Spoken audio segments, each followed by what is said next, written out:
ለብዙ ሰዎች የመዳኛ ስፍራ ያደረጋት ነው። ብዙ ሰዎች ከያሉበት ቦታ ሆነው ወንጌል እየሰሙ ቃል እግዚአብሔርን እያደመጡ የሚገርማችሁ በሌሊት ሁሉ ቁጭ ብሎ የሚያደመጡ ሰዎች አሉ። አሁን ለእኛ ጥሩ ሰዓት ነው፣ ብዙም ሌሊት አይደለም፣ ግን ሌሊት ሆኖባቸው የሚሰሙ ሰዎች አሉ። እንግዲህ ምን ያህል እግዚአብሔር ሰዎችን እያዳኑ እንደሆነ፣ ምን ያህል ሰዎች እየተጽናኑ እንደሆነ ማሳያ ነው። ስለዚህ የሮሜ መልእክትን ስናጠና ነገረ ድህነት ብዙ የተብራራበት ነው። በተለይ አሁን ከምዕራፍ 3 ጀምሮ ቅዱስ ጳውሎስ ፎከስ የሚያደርገው መዳን በክርስቶስ እንዴት እንደመጣ፣ ለምን እንደመጣ፣ እነማን እንደሚድኑ፣ የጽድቁ መንገድ የመዳኑ መንገድ እንዴት እንደሆነ በስፋት የሚያብራራበት የመጽሐፍ ቅዱስ ክፍል ነው። ታስታውሳላችሁ አይደል? ሁሉ በድለዋል፣ የእግዚአብሔርን ክብር ጎድሏቸዋል፣ በኢየሱስ ክርስቶስ በሆነው ቤዛነት በኩል እንዲያው በጸጋው ይጸድቃሉ፣ እርሱንም በደሙ የሆነ ማስተስሪያ አድርጎ አቆመው።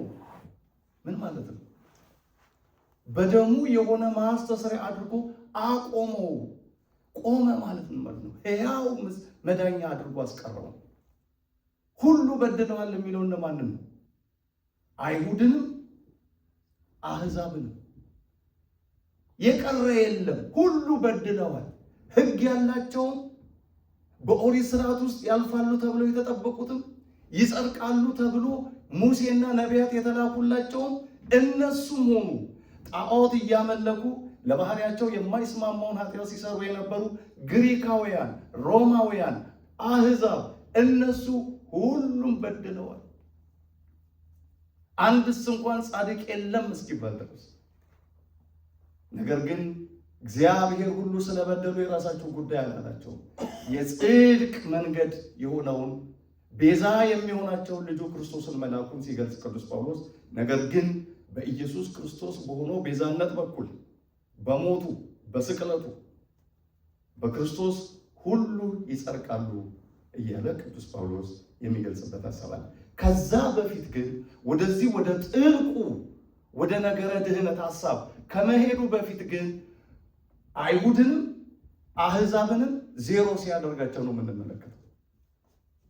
በተለይ ምዕራፍ 1 ላይ ማንን ነበር ሲወቅስ ነበር? አሕዛብ።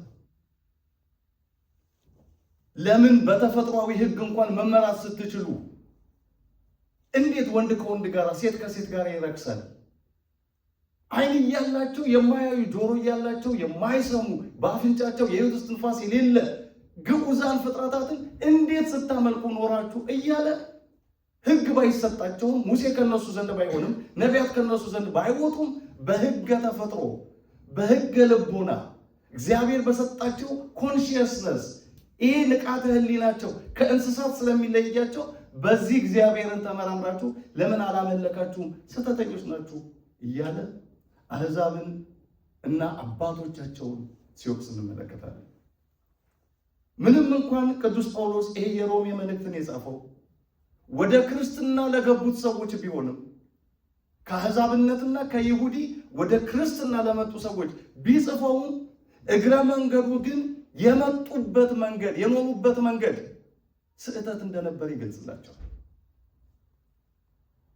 እግዚአብሔር ቸርነቱን ስላደረገላቸው እንጂ እግዚአብሔር በክርስቶስ ፍቅር ስለጠራቸው እንጂ ጥንት አባቶቻቸው የኖሩበት እነሱም ከመጠመቃቸው በጴጥሮስ እጅ ወንጌል ከመሰበኩ ከመዳናቸው በፊት የኖሩበት ሕይወት ፍጹም ኤክስኪውዝ የሌለው ፍጹም ነውር የሞላበት ሕይወት እንደነበረ ሮሜ ምዕራፍ 1 ላይ ገልጿል። ቀጥሎ 2 ላይ ማንን ነው የሚገስጸው ብለናል? ከኔ ጋር ነበራቸው አይደል? ሰው አይሁድን ከይሁዲ እምነት የመጡ ክርስቲያኖችን ምንም እንኳን ክርስትናው ቢገባቸው ምንም እንኳን በጴጥሮስ እጅ ቢጠመቁም የኖሩበት ሕይወት አሁንም እየኖሩት ያለው ልምምድ ስህተት እንዳለበት ይነግራቸዋል። ምንድነው ስህተታቸው? ፈራጅነታቸው። በተለይ ምዕራፍ 2 ላይ አንተ የምትፈርድ ሰው ሁሉ ሆይ የምታመካኘው የለህም፣ በሌላው በምትፈርድበት ነገር ራስህን ትኮንናለህና እያለ አይሁድን ይገስጻቸዋል። ለምን? አሕዛብን ይኮንኗቸው ነበር፣ ጣታቸውን ይቀስሙባቸው ነበር። የእናንተ አባቶች ጣዖት አምላኪዎች ናቸው። እናንተ ርኩስ የሆነውን ስትበሉ የኖራችሁ ናችሁ። የኖራችሁበት ሕይወት ሁሉ እግዚአብሔር የሌለበት ነው። እኛ ግን ሕግ በሙሴ በኩል የተሰጠን የተገረዝን የአብርሃም ልጆች በኦሪቱ መስዋዕት የተቀደስን እግዚአብሔር በብዙ ድንቅ ተአምራት ከእኛ ጋር መሆኑን ያረጋገጠልን የኪዳን ልጆች ነን እያሉ በራሳቸው ይመጻደቃሉ። ሌላውን ግን ይኮንኑ ነበር። በተለይ ባለፈው ሳምንት ከቁጥር 1 እስከ 11 ላይ ያለውን ተመልክተናል። ሮሜ ምዕራፍ 2 ከቁጥር 1 እስከ 11። ዛሬ 2 አንቀጾች ናቸው። እነሱን ጠቅልለን ቀጥታ ወደ ነገረ ድነት ወደሚያስረዳው ምዕራፍ 3 ነው የምንሄደው። ይሄ ከ1 እስከ 11 በሌላው መፍረድ እንዳይገባ ያስረዳበት ነው። ሮሜ ምዕራፍ 1 ከቁጥር 11 ከቁጥር 12 እስከ 16 ያለችው ፓርት በአይምሮ ውስጥ ስላለው ሰብአዊ ሕግ፣ ይሄ ተፈጥሯዊ ሕግ ስለ እሱ የተናገረበት ነው። ከቁጥር 17 እስከ 24 ደግሞ ሕገ ኦሪት የተሰራላቸው አይሁድ ሕግን ስላለመጠበቃቸው ሕግ ተሰጥቷቸዋል። ቅዱስ የሆነ መመሪያ እግዚአብሔር ሰጥቷቸዋል። ሕጉን ግን መጠበቅ እንዴት እንደተሳናቸው ለምን ይመስላችኋል? ይህን ሁሉ የሚነግራቸው ሕግ ተሰጥቷቸዋል። መጽደቂያ እግዚአብሔር ሰጥቷቸዋል። ሕጉ በባህሪው ንጹሕ ነው። እግዚአብሔር የሰጠው ሕግ ለምን ክርስቶስ መጣ የሚለውን ሊያስረዳቸው ነው። ክርስቶስ መሞት መሰቀል ለምን አስፈለገው የሚለውን ከስሩ ሊያስረዳቸው ነው። ሕግማ ተሰጥቷችሁ ነበር፣ የሚያጸድቅ ሕግ። ስርዓትማ እግዚአብሔር ሰርቶላችሁ ነበረ፣ መንግሥተ ሰማያት የሚያስገባ። ግን ሕጉን መጠበቅ አልቻሉም። እግዚአብሔር በሰራላቸው መንገድ መሄድ አልቻሉም። ስለዚህ እግዚአብሔር የራሳችሁ ጉዳይ አላቸው።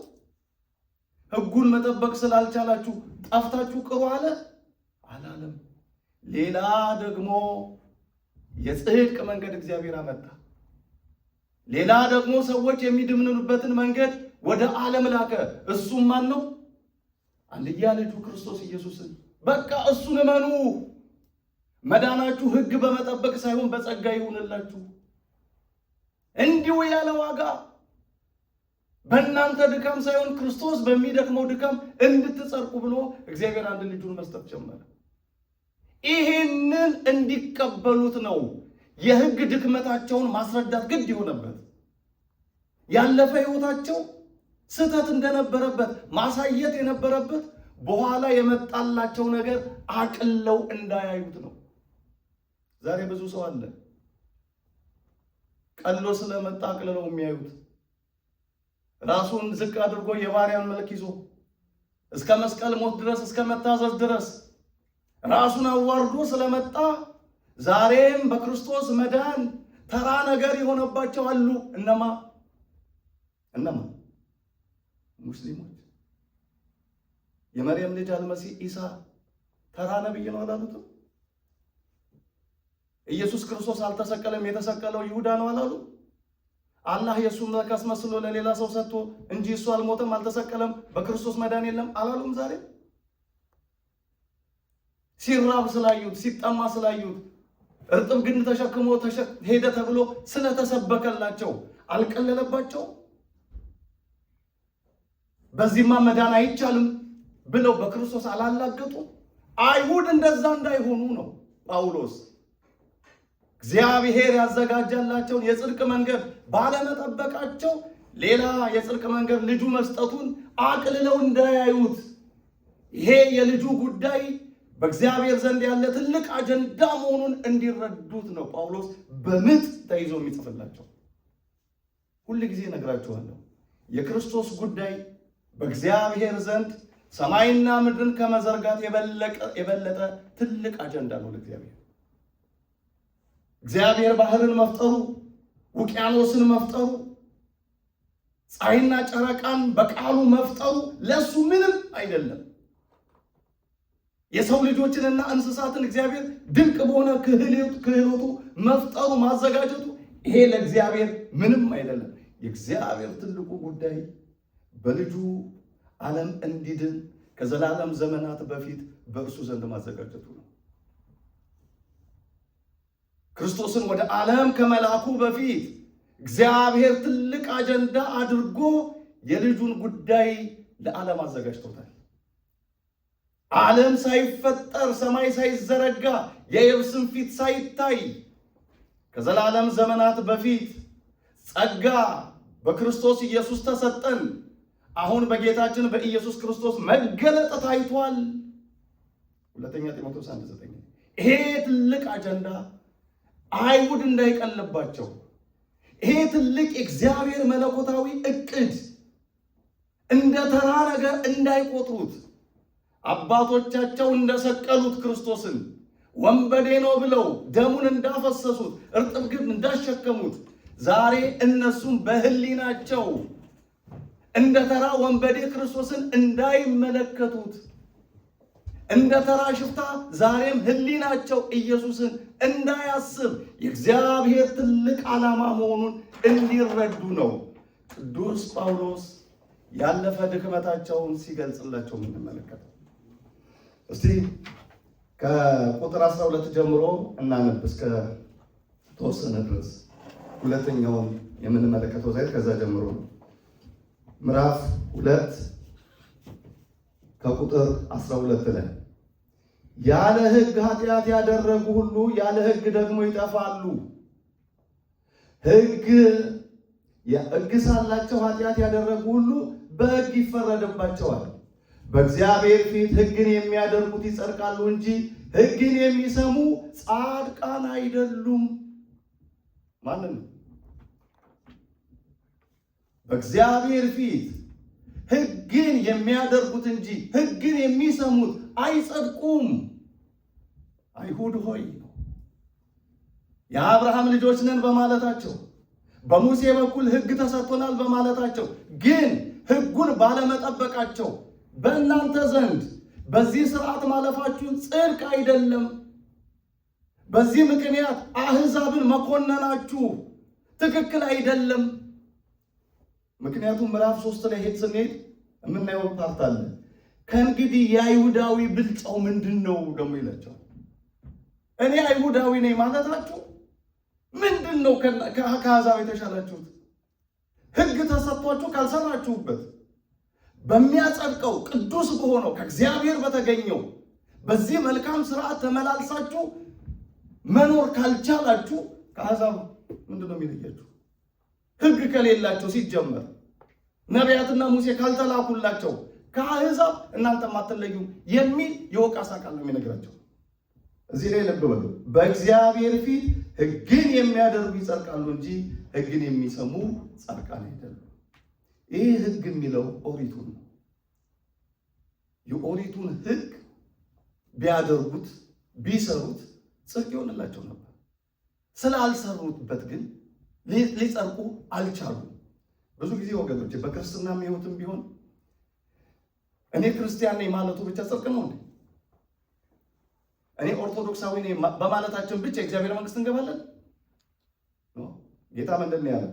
በሰማያት ያለውን የአባቴን ፈቃድ የሚያደርግ ሁሉ እንጂ ጌታ ሆይ የሚለኝ ሁሉ መንግስተ ሰማያት የሚገባ አይደለም።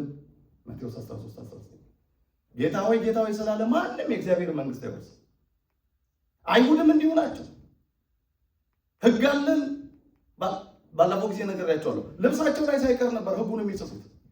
እኛ ሕጉን ከመጠበቅ አልፈን ተትረፍርፎ ከውስጣችን ወጥቷል ይላሉ። ግን የተለሰኑ መቃብሮች ናቸው፣ አስመሳዮች ናቸው። ቀጥሎ ቅዱስ ጳውሎስ የሚላቸው ምንድን ነው? ሕግ የሌላቸው አሕዛብ ከባህሪያቸው የሕግን ትእዛዝ ሲያደርጉ እነዚያ ሕግ ባይኖራቸውም እንኳን ለራሳቸው ሕግ ናቸውና። ወዳጅ ሕግ የሌላቸው አሕዛብ፣ ስርዓት ያልተሰራላቸው አሕዛብ፣ ሙሴና ነቢያት ያልተላኩላቸው አሕዛብ ምንም እንኳን ሕግን የተጻፈ የጽሑፍ ሕግ ባይኖራቸውም ግን በተፈጥሮ ጠባይ በሕገ ልቡና ሕግን በማድረጋቸው እነሱ ለራሳቸው ሕግ ናቸው ይላል። ታስታውሳላችሁ? ሕግ ሳይሰጥ በፊት ሕግን ይጠብቁ የነበሩ ሰዎች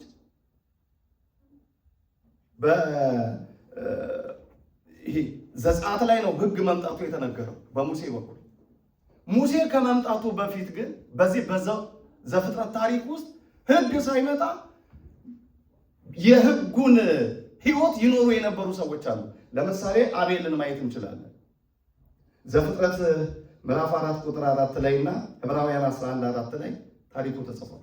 ዕብራውያን 11:4 ላይ ጳውሎስ ምን አለ? እርሱ ጻድቅ እንደሆነ ተመሰከረለት ይላል። አቤልን ምን ስላደረገ ጻድቅ ሆኖ ተመሰከረለት? ለእግዚአብሔር የሚገባውን ቅዱሱን መስዋዕት ማቅረብ አለብኝ ብሎ በእግዚአብሔር ፊት ንጹሕ የሆነ ነገር በማቅረቡ እርሱ ጻድቅ ነው ተብሎ ተመሰከረለት። ሕግ አልነበረም። እግዚአብሔር አምላክህን በሚገባ አምልክ የሚለው የኦሪት የዘጸአቱ ሕግ አልመጣም። ከኔ በቀር ሌላ አምላክ አታምልክ የሚለው ጽሑፍ አልተጻፈም። የዛኔ ግን እግዚአብሔርን እንደ እግዚአብሔርነቱ በሚገባ አቤል አምልኮታል። በየትኛው ሕግ? በየትኛው መመሪያ? በሕገ ልቦና። በሕገ ልቦና። ኖህን እስቲ እንመልከተው። ኖህ ሕግ ከመምጣቱ በፊት ነው ወይስ ከሕግ በኋላ የተነሳ ሰው ነው? በፊት። ኦሪት ዘጸአት ላይ ነው ሕግ የመጣው። ኖህን የምንመለከተው የዘፍጥረት ታሪክ ውስጥ ላይ ነው የምናየው። ስለ ኖህ መጽሐፍ ቅዱስ ምን ይላል? በዚህ ትውልድ በፊቴ ጻድቅ ሆኖ አግኝቻለሁ ብሎ እግዚአብሔር መሰከረለት። ዘፍጥረት 7 ቁጥር 1 ላይ ኖህ በትውልዱ ጻድቅ ፍጹምም ሰው ነበረ፣ ኖህ አካሄዱንም ከእግዚአብሔር ጋር አደረገ። ዘፍጥረት 6:9 ላይ ጻድቅ ነበር ኖህ። የጽድቅን ስራ ይሰራ ነበረ ኖህ። ዓለም በንፍር ውሃ ከመጥፋቷ በፊት ለሰዎች ልባችሁን ወደ እግዚአብሔር አቅኑ እያለ ያውጅ ነበር። እሱና 8 ነፍሳት ወደ መርከብ ውስጥ ገብተው እግዚአብሔርን ከማምለካቸው በፊት ይኖረው የነበረው ሕይወት የቅድስና ሕይወት ነበር። በየትኛው ሕግ? ኖህ በሕገ ልቦና። አሕዛብም እንዲህ አይነት ልምምድ ነበራቸው። በሕገ ልቦና ማምለክ የሚያመልኩ ነበሩ። ግን አብዛኛው እግዚአብሔርን እንደ እግዚአብሔርነቱ ያላመለከ ነው አብዛኛው።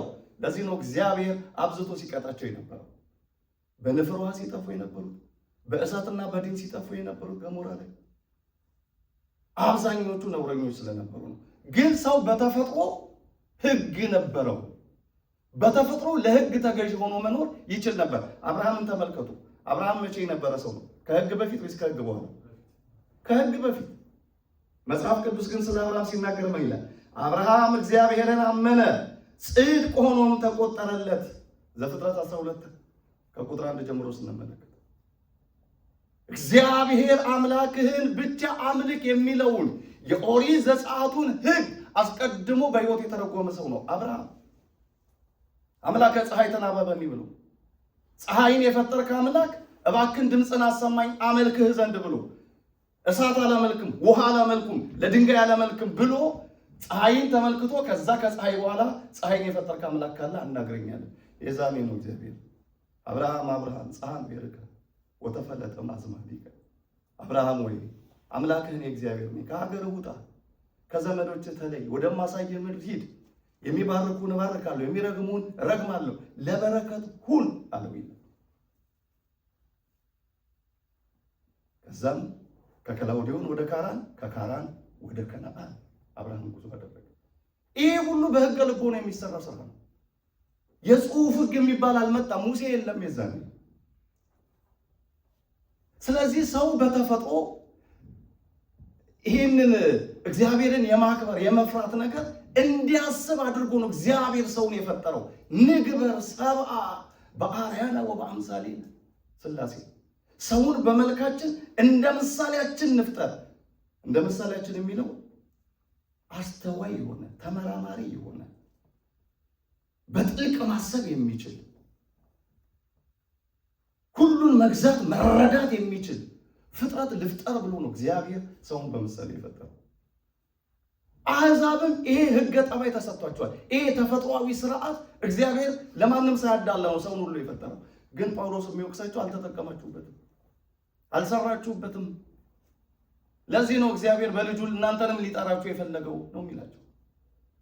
አሕዛብን ደግሞ የሚወቅሳቸው የተፈጥሮ ሕግም አላችሁ፣ የጽሑፍም ማነው አይሁድን የጽሑፍም ሕግ አላችሁ። እናንተ እንደውም በሁለት ነው የምትከሰሱት፣ በሕገ ልቡና በሕገ ኦሪትም። የሁለቱም ስህተት ስለተገኘባቸው ለዚህ ነው መጽደቅ ያልቻላችሁ ሰዎች ስለሆናችሁ እግዚአብሔር ሌላ የጽድቅ መንገድ አመጣላችሁ እያለ የሚነግራቸው። ቀጥሎ ምንድን ነው የሚለው? ይህም እግዚአብሔር በኢየሱስ ክርስቶስ እኔ በወንጌል እንዳስተማርኩ በሰው ዘንድ የተሰወረውን በሚፈርድበት ቀን ይሆናል። በፍርድ ቀን ሕግ ተሰጥቷቸው ሕጉን መጠበቅ ያልቻሉ፣ ተፈጥሯዊ ሕግ ተሰጥቷቸው በሕገ ልቦና ማምለክ ያልቻሉ፣ ደግሞም በክርስቶስ ኢየሱስ እንዲጸድቁ ክርስቶስ መጥቶ በወንጌል የሰበካቸው ይሄንንም መቀበል ካልፈለጉ ምን ይጠብቃቸዋል ነው የሚለው? ፍርድ ይጠብቃቸዋል። እግዚአብሔር በፍርድ ቀን የሚያደርገው። የሚገርማችሁ ከኃጢአት ሁሉ የሚብሰው ኃጢአት ዝሙት አይደለም፣ ነፍስ መግደል አይደለም፣ ስርቆት አይደለም። እግዚአብሔር ትልቅ አጀንዳ ያደረገውን በክርስቶስ የማዳን ሥራ ያላመኑ ሰዎች ከነሱ በላይ እግዚአብሔርን የሚያሳዝኑ ሰዎች የሉ። ወልድ ያለው ሕይወት አለው፣ ወልድ የሌለው ግን ሕይወት የለውም ነው የሚለው። በክርስቶስ ኢየሱስ ያሉ ኩነኔ የለባቸውም፣ ያላመኑ ግን ዛሬውኑ ተፈርዶባቸዋል ነው የሚለው። እግዚአብሔር ከምንም በላይ ኮምፕሮማይዝ የማያደርገው ከኃጢአት ሁሉ ኃጢአት የሚያደርገው በነቢያት የተነገረለትን በሙሴ የተጻፈለትን በብዙ አቅጣጫ የተሰበከለትን የመዳን መንገድ በክርስቶስ ኢየሱስ አለማመን ሰዎችን ከፍተኛ ፍርድ የሚያስጠብቃቸው ይሄ።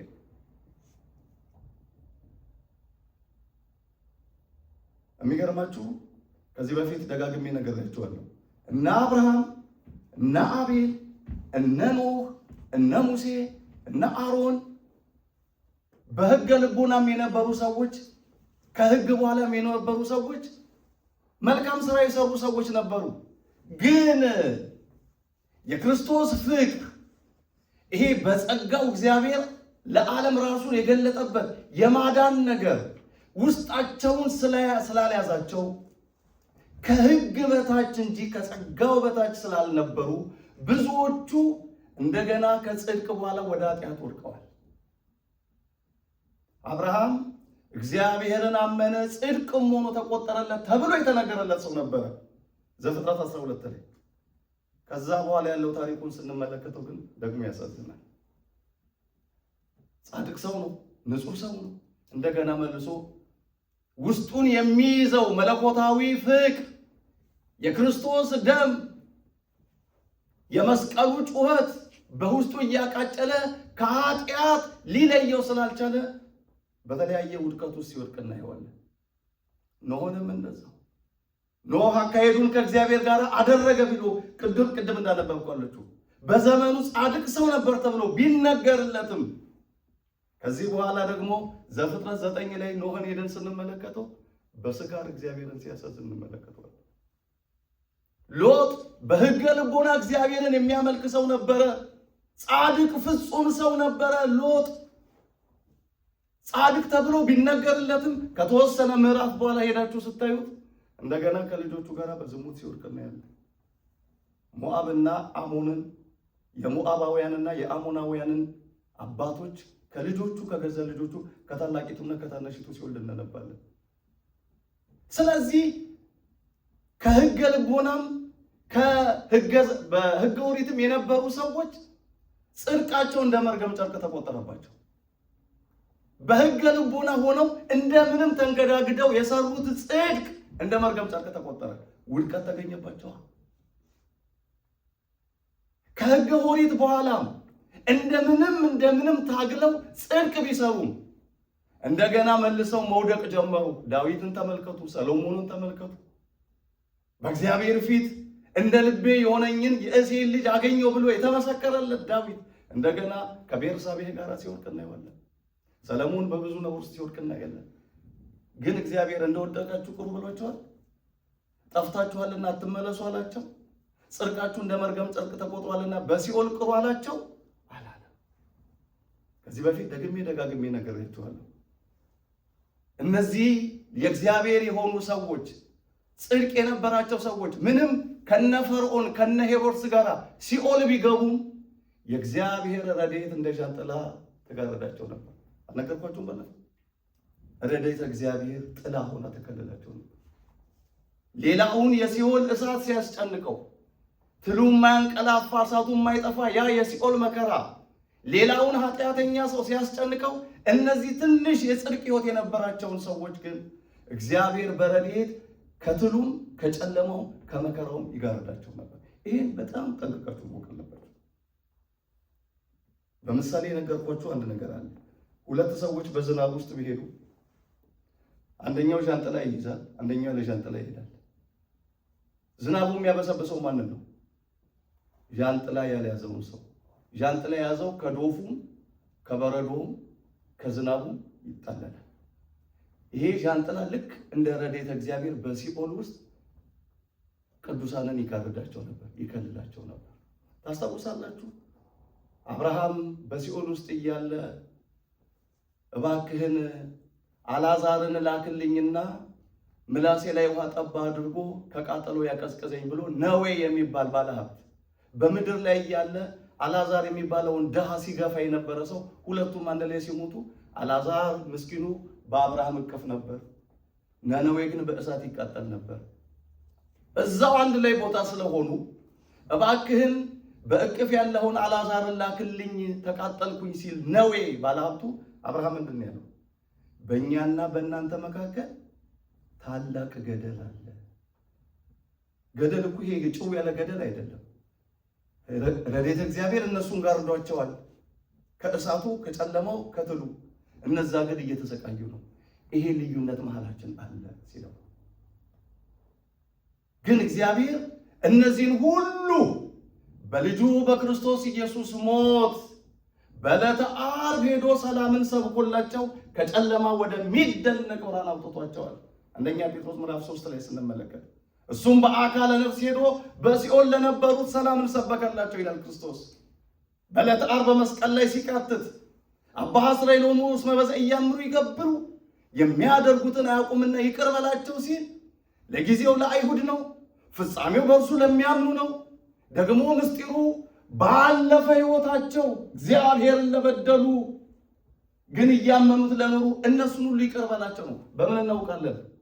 እቺ ጩኸት፣ እቺ ምልጃ፣ እቺ የማስታረቅ አገልግሎት ላለፉትም ጭምር መሆኑን ቅዱስ ጳውሎስ ዕብራውያን 7:25 ላይ እርሱ ስለ እነርሱ ሊያማልድ ዘወትር በሕይወት ይኖራል ብሎ ስለ ኦሪቱ ካህናት፣ ስለ ኦሪቱ አገልጋዮች በሲኦል ውስጥ ወድቀው ስለነበሩት ሁሉ እንደማለደላቸው ይቅር በል የሚለው ቃል አንድ ጊዜ ተጮሆ ለዘላለም ዓለምን ከእግዚአብሔር ጋር ሲያስታርቅ የሚኖር ሕያው መታረቂያ መሆኑን ተናግሯል።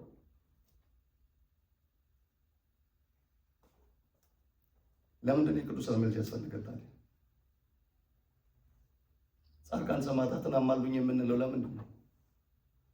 በክርስቶስ ሞት፣ በክርስቶስ ደም፣ በክርስቶስ ቤዛነት ዓለሙ ከእግዚአብሔር ጋር ከታረቀ መጽሐፍ ቅዱስ እንደሚል እግዚአብሔር በልጁ በክርስቶስ ራሱን ከዓለሙ ጋር ያስታርቅ ነበር፣ በደላቸውንም አይቆጥርባቸውም ነበር።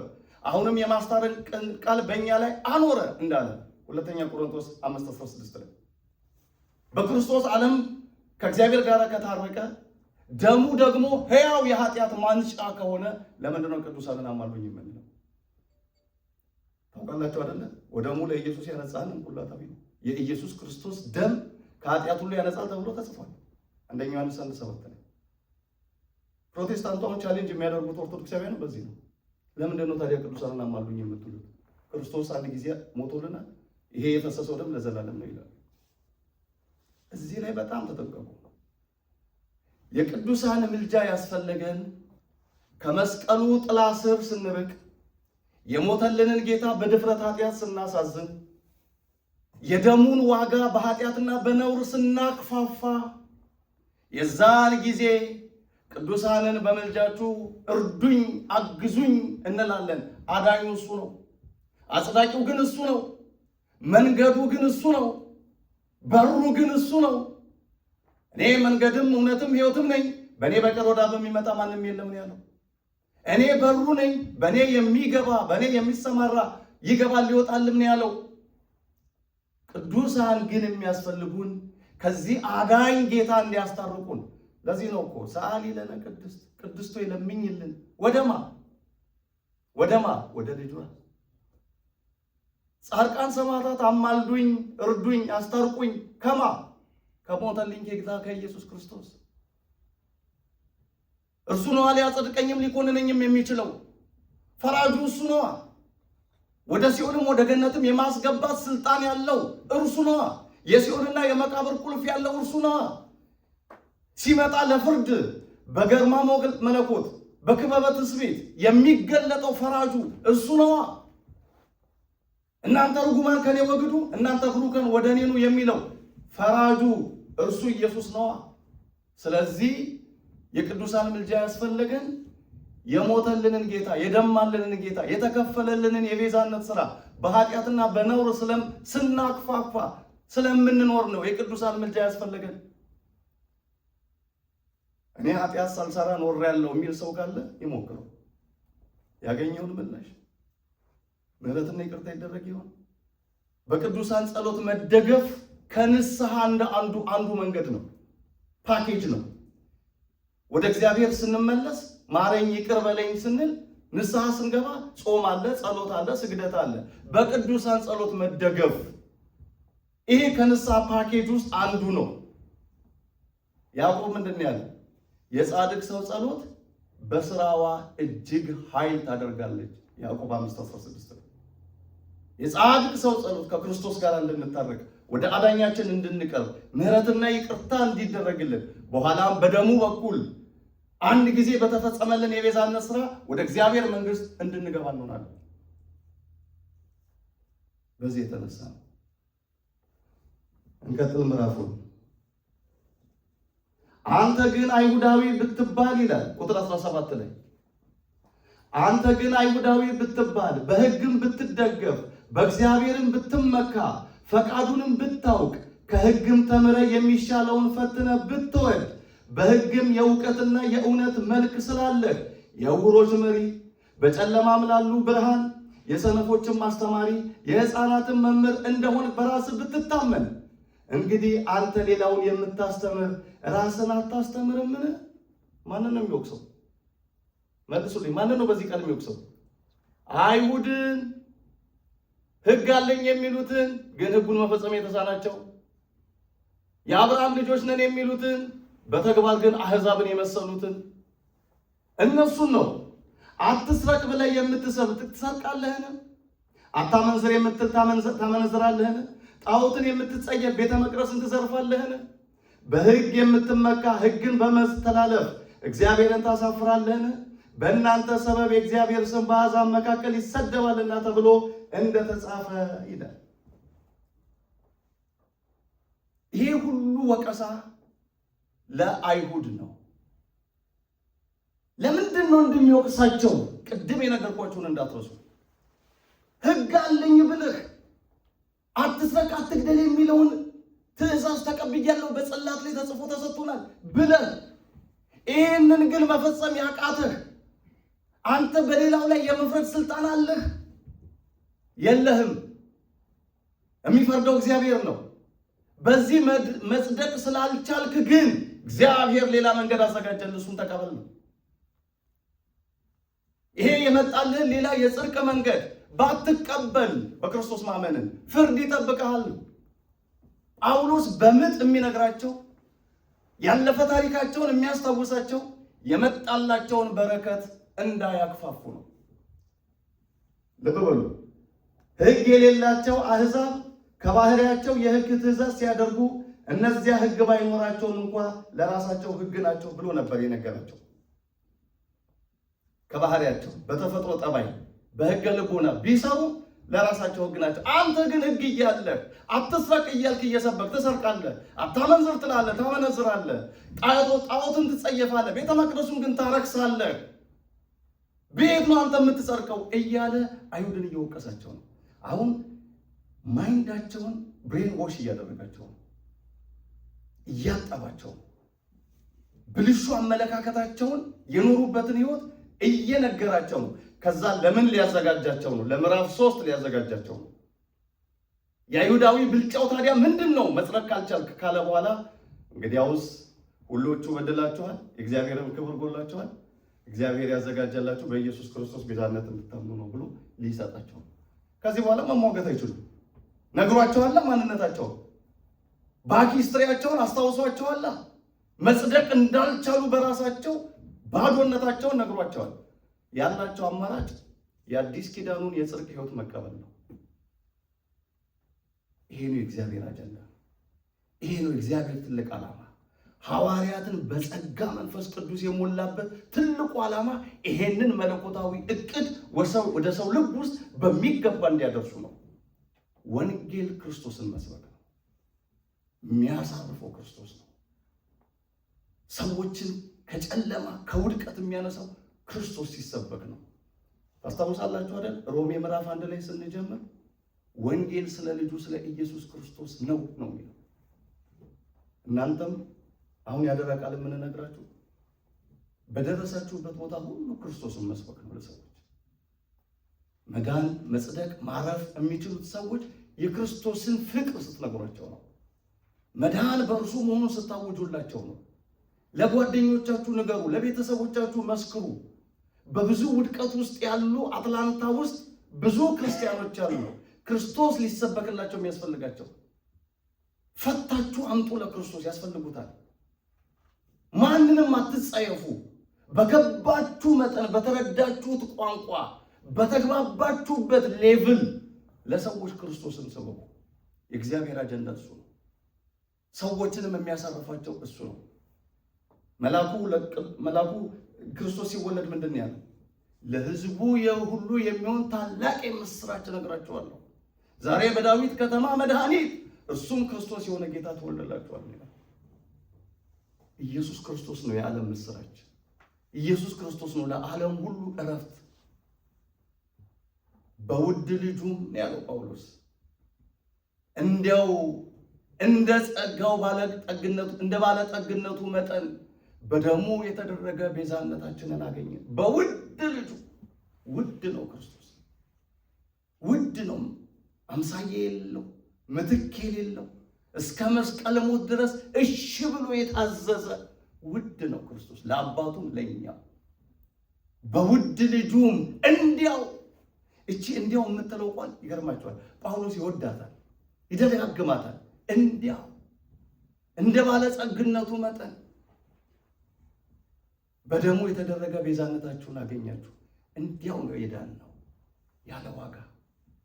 በእኛ ልፋት አይደለም፣ በእሱ ልፋት፣ በእኛ መከራ አይደለም፣ መስቀል ላይ በከፈለው ዋጋ። እንዲያው ግን በጸጋው ድናችኋል። ታስታውሳላችሁ ሮሜ 3:23 ቅድም የነገርኳችሁ ሁሉ በድለዋል፣ የእግዚአብሔርን ክብር ጎድሏቸዋል ካለ በኋላ በኢየሱስ ክርስቶስ በሆነው ቤዛነት በኩል እንዲያው ይላል። እዛ ጋር እንዲያው በጸጋው ይጸጋሉ። ቸርነቱን ነው የሚያሳየው። ነፃ ስጦታ ለዓለም መስጠቱን ነው የሚያሳየው። እግዚአብሔር አንድያ ልጁን እስኪሰጥ ድረስ ዓለሙን እንዲሁ ወደደው። ዓለም በልጁ እንዲድን ነው እንጂ በዓለም እንዲፈርድ እግዚአብሔር ልጁን ወደ ዓለም አላከውም። ዮሐንስ 3:16 ይሄ እንዲገባቸው ነው ጳውሎስ ለአይሁድ ታሪካቸውን ይኖሩበት የነበረው ሕይወት ምን ያህል ደካሞች እንደነበሩ። ሕግ አለን ይላሉ፣ ሕጉን አይጠብቁትም። እነሱ የማይኖሩትን ሌላው ላይ ጣታቸውን ይቀስራሉ። ይሄንን ነው አሁን እየወቀራቸው እየነገራቸው ያለው። ወረድ ብለን ስናይ እንዲህ ይላል፣ ሕግን ብታደርግ መገረዝስ ይጠቅማል። ቁጥር 25 ላይ ሕግን ተላላፊ ብትሆን ግን መገረዝህ አለመገረዝ ሆኗል። ምን ማለት ነው? ሕግን ብትጠብቅ፣ የእግዚአብሔርን ስርዓት ብትጠብቅ መገረዝህ ጥቅም አለው። ሕጉን የማትጠብቅ ከሆነ ግን መገረዝህ እንዳለ መገረዝ ነው። ለምንድን ነው የግዝረት ስርዓት እግዚአብሔር የሰራላቸው? የግዝረት ስርዓት እግዚአብሔር የሰራላቸው በአብርሃም ዘመን። አብርሃም በስንት ዓመቱ ተገረዘ ይላል መጽሐፍ ቅዱስ?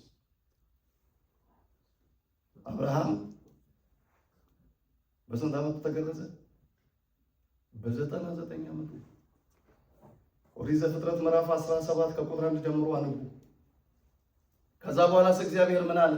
በአንተ ቤት ያለ ወንድ ሁሉ ከ8 ቀኑ ጀምሮ ይገረዝ። ከስንት ቀኑ? ከ8 ቀኑ። ይሄ ትራዲሽን የአይሁድ ትራዲሽን ኢትዮጵያ ውስጥም ስለገባ ነው በልጅነታችን የምንገረዘው። ይሄ የግዝረቱ ዓላማ ግን ምንድነው ነው? ምንድነው እግዚአብሔር ከሸለፈት ጋር ይሄንን ሕግ የሰራላቸው? ከአሕዛብ ሊለያቸው ነው። የእግዚአብሔር የሆኑት የቃል ኪዳን ምልክት እንዲሆንላቸው እግዚአብሔርን የሚያምኑ ሰዎች ሕጉን ሁል ጊዜ እንዲያስቡት።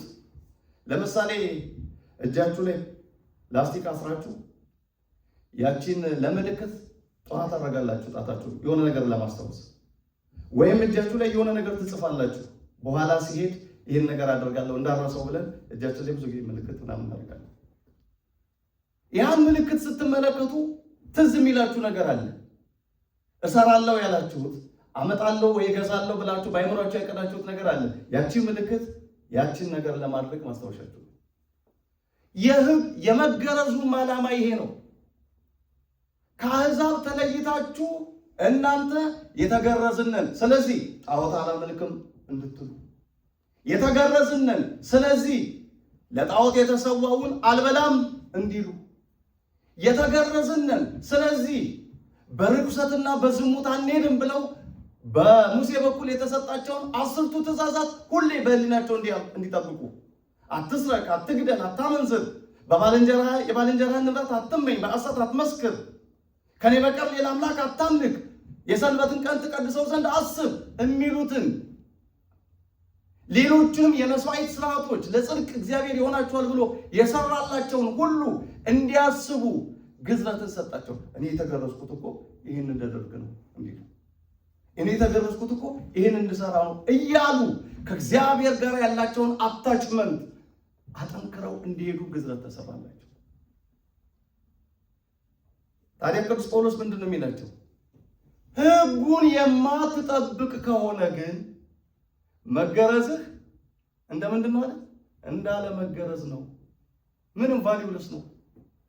ብትገረዝም ሕጉን ካልጠበቅ ግዝረቱ የተሰራበትን ዓላማ እንዲያስታውስህ፣ ሕጉን እንድትጠብቅ ክሊክ እንዲያደርግብህ የታቀደውን የሕጉን ጉዳይ የማትፈጽም ከሆነ መገረዝህ ምን ጥቅም አለው? እንደውም ወረድ ብለን ስናየው ቅዱስ ጳውሎስ አሕዛብን ያመሰግናቸዋል። ሳይገረዙ ሕጉን በሕገ ልቦና ለእግዚአብሔር የተገዙ ሰዎች እነሱ ያልተገረዙት እንደውም ከእናንተ ተገረዝን ከምትሉት ይሻላሉ ይላቸዋል። ምንድን ነው ይሄ የሚያሳየን? በአዲስ ኪዳን ግዝረት መገረዝም አለመገረዝም ጥቅም የለውም ነው የሚለው ቅዱስ ጳውሎስ ገላትያ 5 ላይ። መገረዝ አለመገረዝ ጥቅም የለውም። ዛሬ ግዝረት በጥምቀት ተተክቷል። የምንጠመቅበት ዓላማ ከግዝረቱ ዓላማ ጋር ተመሳሳይ ነው። የግዝረቱ ዓላማ ሕጉን ለማስጠበቅ ነው። ከአሕዛብ ለመለየት ነው። እንደ እግዚአብሔር ፈቃድ እንዲጓዙ ነው። ያን ምልክት እያሰቡ የጥምቀትም ዓላማ እግዚአብሔር እንድንድንበት የሰጠንን በልጁ በክርስቶስ ኢየሱስ አምነን እንደ ወንጌል ሐሳብ እንድንመላለስ ነው። አለበዛ መጠመቃችን እንዳለ መጠመቅ ነው። መገረዛችሁ እንዳለ መገረዝ ነው እንዳለ ተጠምቆ ከክርስቶስ ጋር በፍቅር የማይኖር ተጠምቆ እንደ ወንጌል ሐሳብ የማይሄድ ተጠምቆ እግዚአብሔር በክርስቶስ በኩል የገለጠለትን ፍቅር በልቡ ላይ የማይስል እንደ ገላትያ ሰዎች አዚም በራሱ ላይ ተሸክሞ የሚዞር ሰው ካለ ክርስቶስ እንደተሰቀለ በፊቱ የማይሳልበት ሰው ካለ መጠመቁ እንዳለ መጠመቅ ነው። ቅዱስ ጳውሎስ እንዲህ ይላል፣ እንግዲህ ያልተገረዘ ሰው የሕግን ሥርዓት ቢጠብቅ አለመገረዙ እንደ መገረዝ ሆኖ አይቆጠርለትምን? ማንን ነው ይሄ?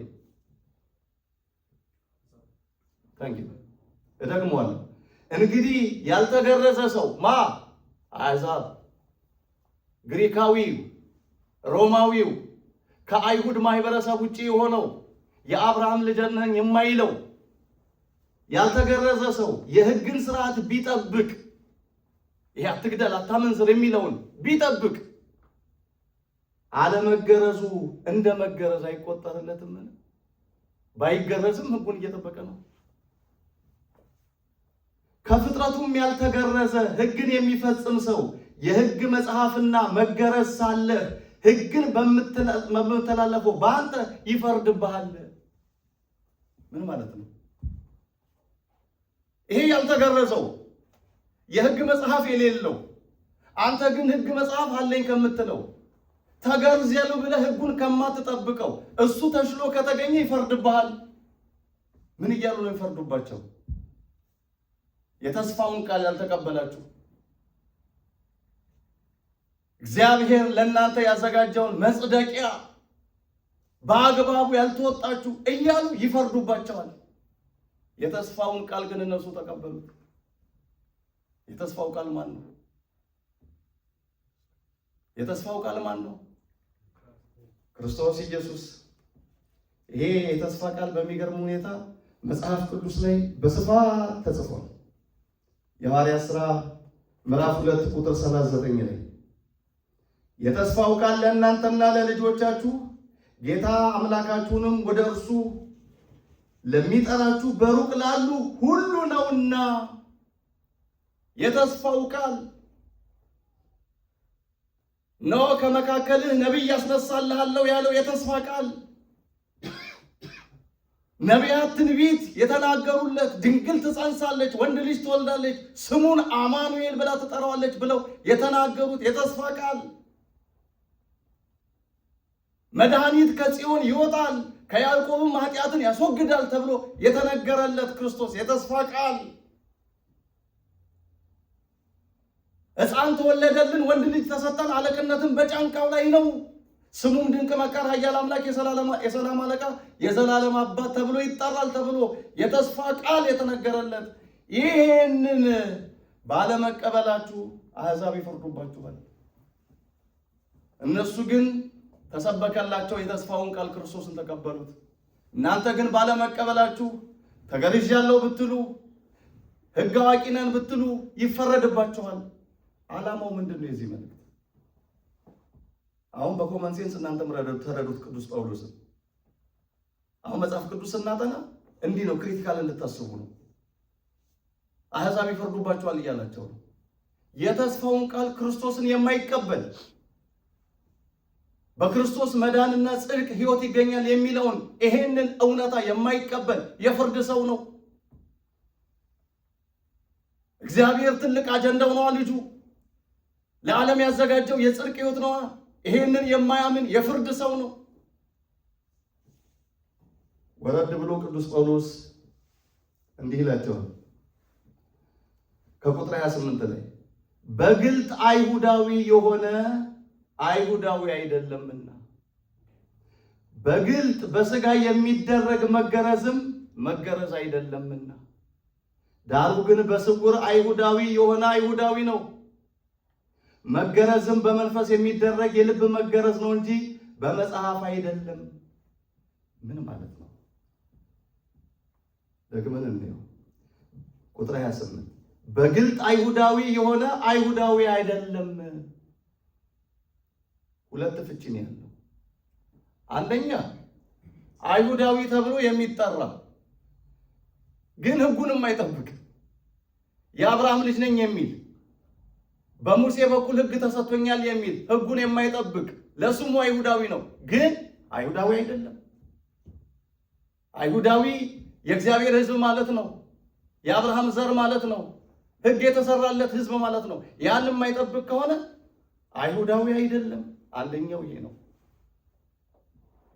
አንዳንዱ አይሁዳዊ የሆነ አይሁዳዊ አይደለም ማለት ይህ ክርስቲያናዊ ሕይወትን በስውር የሚኖሩ አሉ። የተስፋውን ቃል የጠበቁ መዳን በክርስቶስ ነው ያሉ ከአይሁድ ወገን ሆነው ግን ክርስቲያን የሆኑ አሉ። መዳን በክርስቶስ ነው ብለው ያመኑ በስሙ የተጠመቁ ክርስቶስን የተከተሉ ብዙዎች አሉ። መጽሐፍ ቅዱስ ላይ ራሱ በስፋት ታሪካቸው ተጽፎላቸዋል።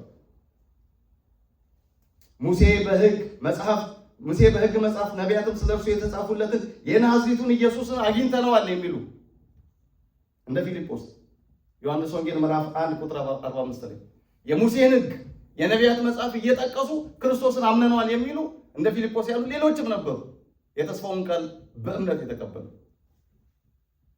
ቀጥሎ ምንድን ነው የሚለው? በግልጥ በስጋ የሚደረግ መገረዝም መገረዝ አይደለምና። ለምን ይመስላችኋል? እስቲ አይምሯችሁን አፍተቱት። በስጋ የሚደረግ መገረዝ መገረዝ አይደለም። ተገርዘህ ሕጉን ካልጠበቅ የመገረዝ ጥቅሙ ምንድን ነው አላለም? ቅድም ያንን ነው እኮ ተገርዣለሁ ብለህ ግዝረቱ ማስታወሻ ነች። ከአሕዛብ ግብር እንድትለዩ ነው። የእግዚአብሔርን ሕግጋት እንድትጠብቁ ነው። ተገርዘህ ግን ሕጉን ካልጠበቅ ከአሕዛብ የተለየ የቅድስና ሕይወት ከሌለ መገረዝ እንዳለ መገረዝ ነው። ቀጥሎ ምንድን ነው የሚላቸው? በመንፈስ የሚደረግ የልብ መገረዝ ነው እንጂ በመጽሐፍ አይደለም። ግዝረትን ዜሮ አስገባው። ሰው የሚድነው ይሄ የስጋ ሸለፈት በማስወገድ አይደለም፣ በስጋ ግዝረት አይደለም። አሁን ታሪክ ተለውጧል። የልብ ሸለፈት ማስወገድ ላይ ነው። ኤርምያስ ላይ ምንድን ነው የሚለው? ሁላችሁ ለእግዚአብሔር ተገረዙ የልባችሁንም ሸለፈት አስወግዱ ይላል ኤርምያስ 4:4 ላይ። አሁን በአዲስ ኪዳን ሰው ተገረዘ አልተገረዘ ከጽድቅና ከኩነኔ ጋር ምንም የሚያያይዘው ነገር የለም። ካልቸር ነው፣ ጤና ነው። ከካልቸር ከባህል አንጻር ከጤንነት አንጻር ሰው ይገረዛል።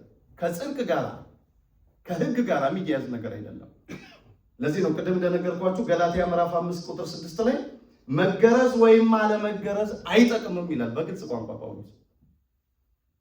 ግዝረትን ጥምቀት ስለተካው አሁን የተጠመቀ ሰው የተጠመቀበትን ዓላማ ሁሌ እንዲያስብ፣ የተገረዘበትን ዓላማ ሰው እንዲያስብ ስለሆነ ግዝረት የተሰራው ጥምቀትም ግዝረትን የተተካው የተጠመቀ ሰው ሁል ጊዜ ክርስቶስን እንዲያስብ፣ የተጠመቀ ሰው ሁሌ በወንጌል ሕይወት እንዲኖር፣ የተጠመቀ ሰው ሁል ጊዜ ክርስቲያናዊ የቅድስና ሕይወትን እንዲኖር ነው። አለበለዚያ ግን መጠመቁ እንዳለመጠመቅ ነው። ጳውሎስ ይቀጥላል። የእርሱ ምስጋና ከእግዚአብሔር ነው እንጂ ከሰው አይደለም ብሎ በአራት ነጥብ ይዘጋል። ይሄ የልብ ሸለፈት ማስወገድ ነው ካለ በኋላ ግዝረት፣ እሱ ምስጋናው ከእግዚአብሔር ነው። ስለዚህ እኔ ተገርዣለሁ ብለህ አትመጻደቅ። ተገርዣለሁ ብለህ ሌላውን አትኮንን። እኔ የሕግ ሰው ነኝ ብለህ ብዙ አታውራ። ሕጉን አልነካሁም፣ በጣትህም አልነካሁም እንኳን ልጠብቀው።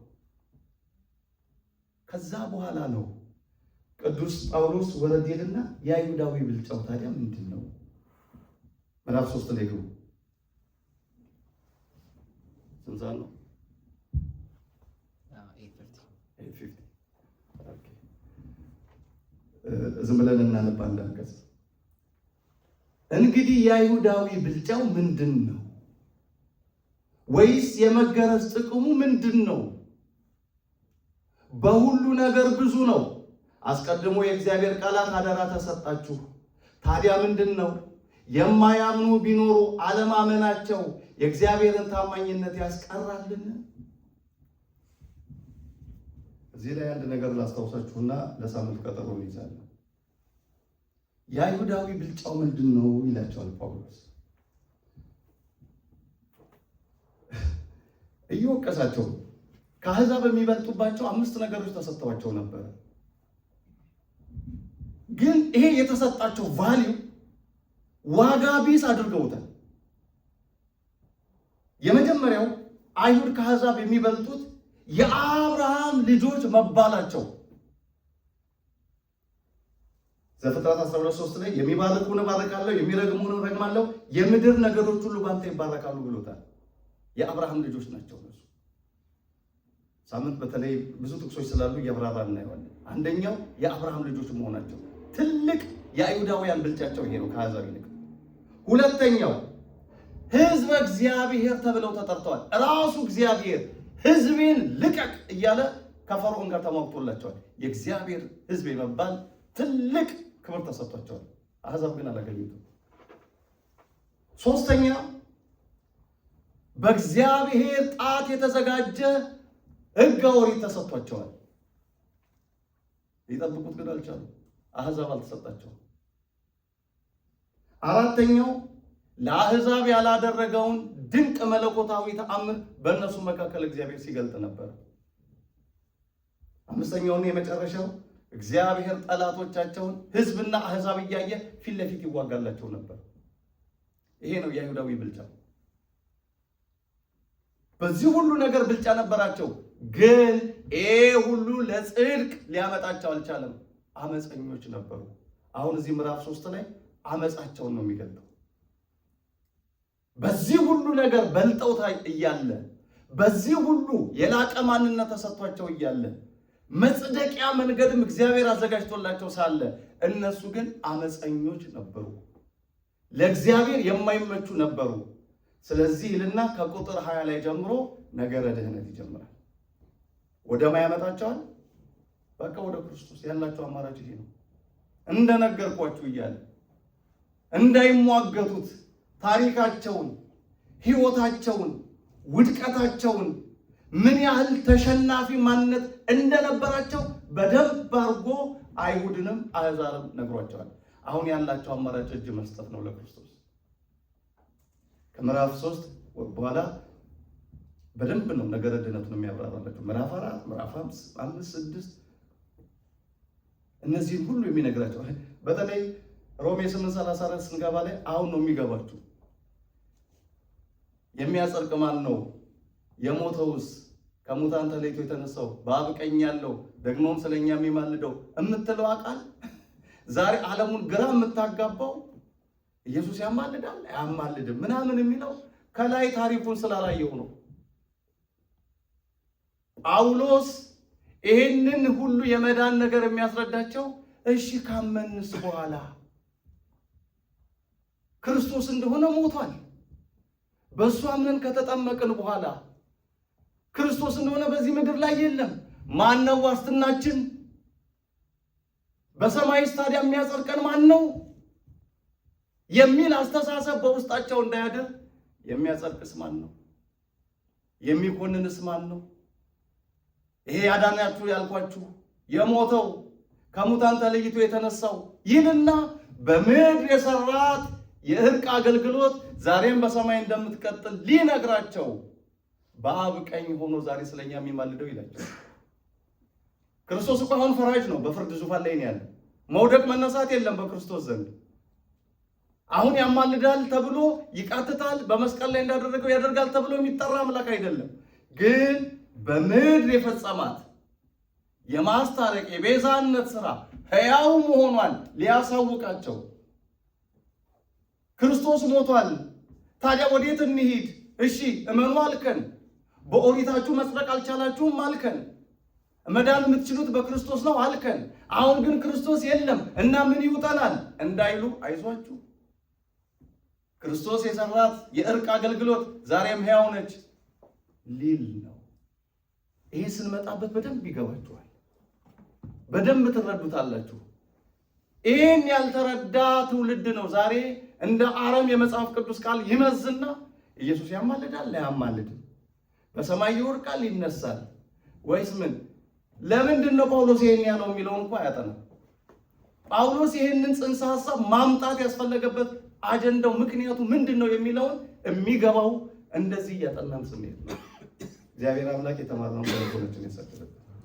ስለዚህ በሚቀጥለው ሳምንት ምዕራፍ 3ን በደንብ እናጠናለን። ያልሰሙ ሰዎች እንዲሰሙ አድርጉ፣ የሰማችሁም እንዳትቀሩ። ጥያቄ ካለ ጠይቁ።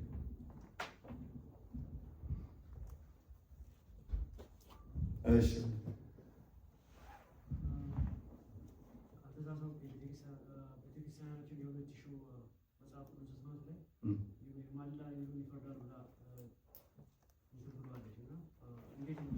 ያስኬዳል።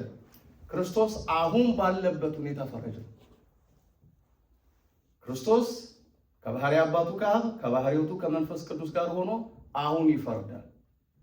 በምድር እያለ የፈጸመው የምልጃ የማስታረቅ አገልግሎት ግን ለዘላለም ሕያው ሆኖ ሲያድነን ይኖራል።